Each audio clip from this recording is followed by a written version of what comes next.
오박사의 공연예술 이야기 52회입니다.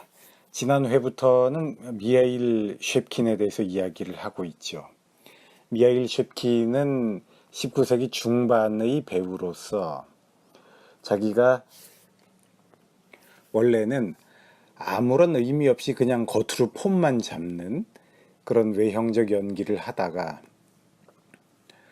어느 날 자각하는 바가 있어서 자연스러운 연기를 추구하게 되었다라는 이야기를 했었습니다. 쉐프킨은 메쉐르스키 공의 연기를 보고서 그 연기가 보여주는 자연스러움에 매혹되어서 자기도 그런 연기를 추구하려고 하였죠.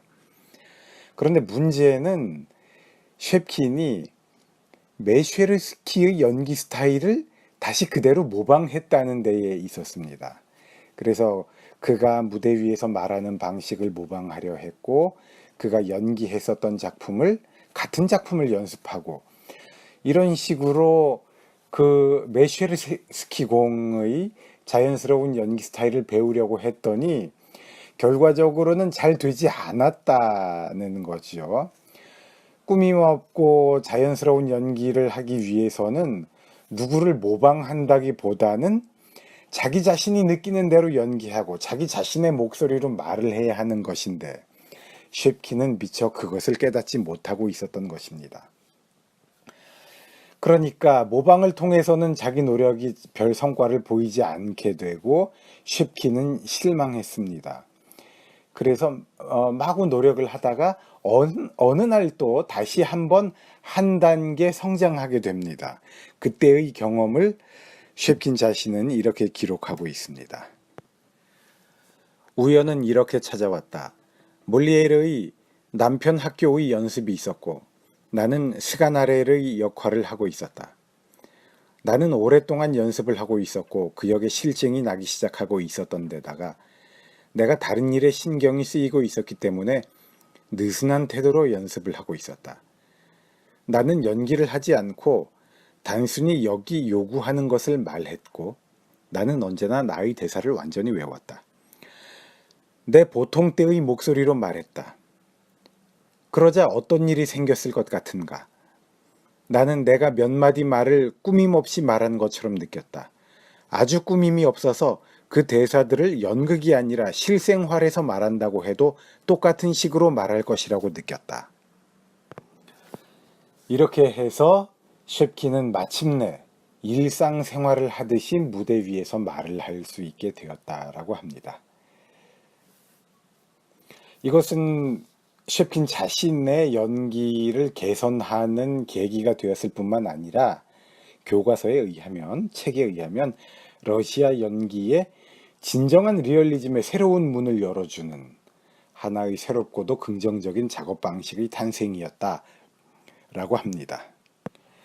이후에 쉐프킨은 그리보예도프의 지혜의 재앙이라는 작품이 있죠.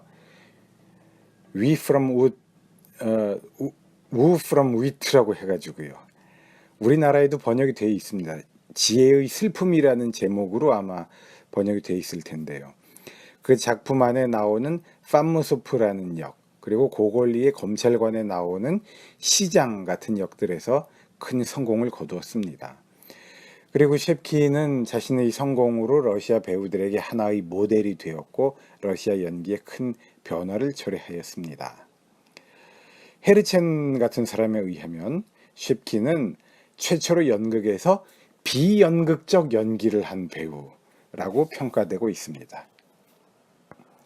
그리고 쉐프킨은 러시아 연극에서 러시아 무대에 진실을 창조하였다, 이렇게 평가받고 있습니다. 자, 드디어 중요한 말이 나오죠. 삶의 진실, 무대 위에서 진실의 창조, 진실, 이런 말이 나왔습니다. 이런 말들은 사실 우리가 스타니슬라브스키를 통해서 우리에게 깊이 각인시켜 놓게 된 말들인데요. 이러한 것이 러시아의 경우는 쉐프킨을 통해서 스타니슬라브스키에게 전해진 것이라고 볼 수 있겠죠. 또 스타니슬라브스키를 통해서 모스크바 예술극장을 통해서 러시아 연극 전체에 이러한 전통이 뿌리를 받게 됩니다. 그래서 러시아 연극 같은 경우에는 이런 말이 가능합니다. 리얼리즘의 위대한 전통이라는 말이요. 우리나라의 경우는 어떻습니까? 리얼리즘의 위대한 전통이라는 말이 가능한가요? 우리 한국 연극에 리얼리즘의 위대한 전통이 있습니까? 없습니다. 그렇게 말할 수가 없습니다. 우리나라에서는.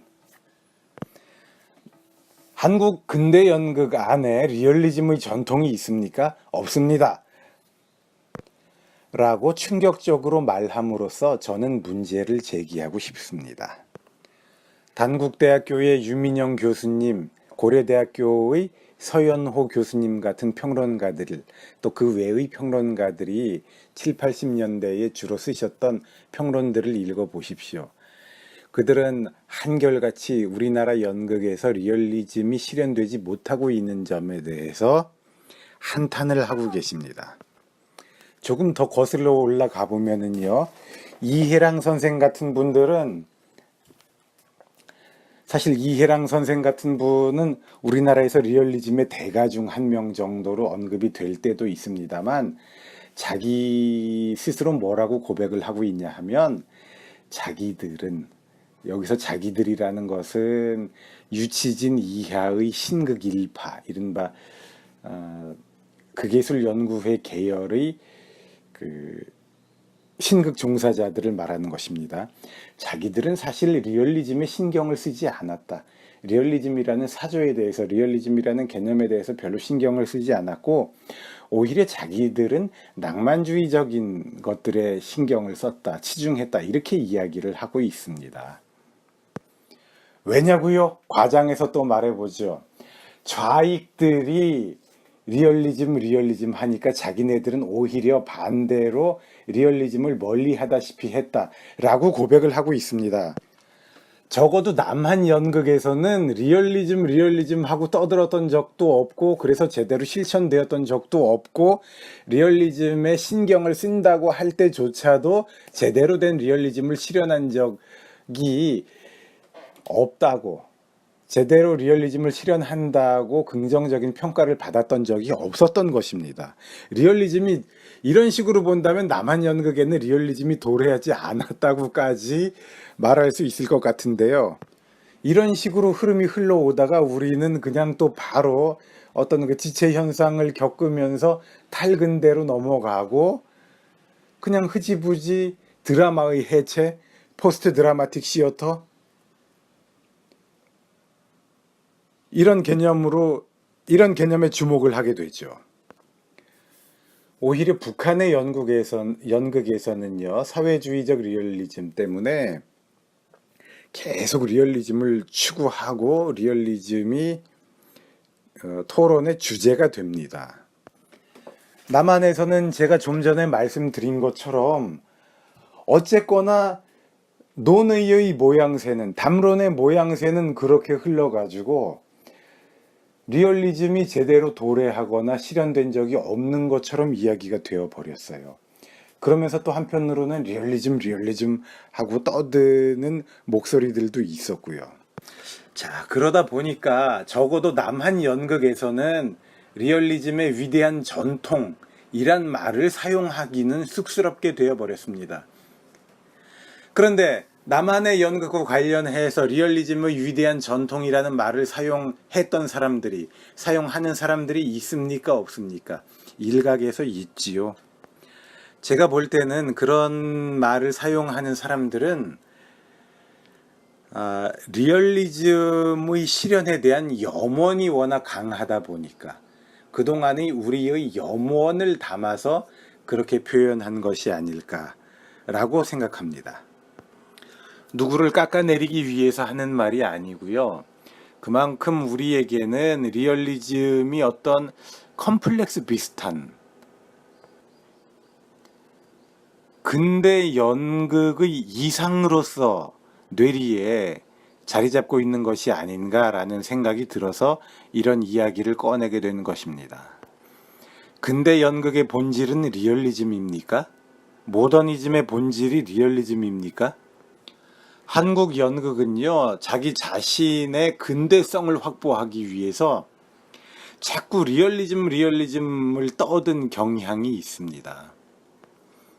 이 이야기는 기회가 되면 나중에 다시 또 꺼내보도록 하겠습니다.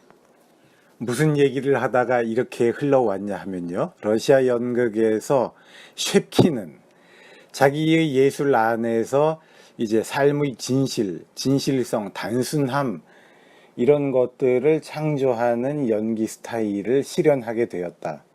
그리고 이런 것들이 스타니슬라브스키에게 이어지고 스타니슬라브스키는 자기 자신의 자기가 이제 조금 더 체계화시킨 시스템을 고안하게 되어서 그것이 러시아 연극의 어떤 커다란 특징으로 자리 잡게 되었다. 그래서 러시아 연극에서는 리얼리즘이라는 위대한 전통이 수립되었다라는 이야기를 하던 중이었습니다. 자, 이렇게 오늘의 내용을 정리하고 마무리하도록 하겠습니다. 들어주신 여러분 고맙습니다.